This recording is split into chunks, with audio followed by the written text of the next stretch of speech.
കാനാടിക്കാവ് ശ്രീ വിഷ്ണുമായ സ്വാമി ക്ഷേത്രത്തിലെ പ്രസിദ്ധമായ തിറവെള്ളാട്ട് മഹോത്സവം തിറവെള്ളാട്ട് ദിവസമായ ജനുവരി 3 ശനിയാഴ്ച വൈകിട്ട് 8 മണിക്ക് വിഷ്ണുമായ സ്വാമിയുടെ പ്രൗഢഗംഭീരമായ പുറത്തേക്ക് എഴുന്നള്ളിപ്പിന് അകമ്പടിയായി 100-ൽ പരം വാദ്യ കലാകാരന്മാരെ അണിനിരത്തി കാനാടിക്കാവിന്റെ തിരുമുറ്റത്ത് പഞ്ചാരിമേളത്തിന്റെ വിസ്മയ കാഴ്ചയൊരുക്കുവാൻ നമ്മുടെ പ്രിയ സിനിമാ താരം പത്മശ്രീ ജയറാം എത്തുന്നു.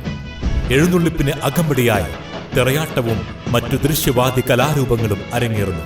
ഈ ധന്യമായ ഭക്തിസാന്ദ്രമായ ചടങ്ങുകളിൽ പങ്കെടുത്ത് ഭഗവാൻ വിഷ്ണുമായ സ്വാമിയുടെ അനുഗ്രഹം നേടുന്നതിന് പെരിങ്ങോട്ടുകര കാനാടിക്കാവ് വിഷ്ണുമായ ക്ഷേത്ര സന്നിധിയിലേക്ക് ഏവരെയും സാദരം ക്ഷണിക്കുന്നു. ചിന്ത്രാപ്പനി കണ്ണനാംകുളം മഹാദേവ ക്ഷേത്രത്തിൽ ഉത്സവത്തിന് കൊടിയേറി. ക്ഷേത്രം തന്ത്രി തരണനെല്ലൂർ പടിഞ്ഞാറേമന പത്മനാഭൻ നമ്പൂതിരിപ്പാടിന്റെ മുഖ്യ കാർമ്മികത്വത്തിലാണ് കൊടിയേറ്റ് നിർവഹിച്ചത്. ജനുവരി 2 ക്ഷേത്രത്തിലെ ഉത്സവം.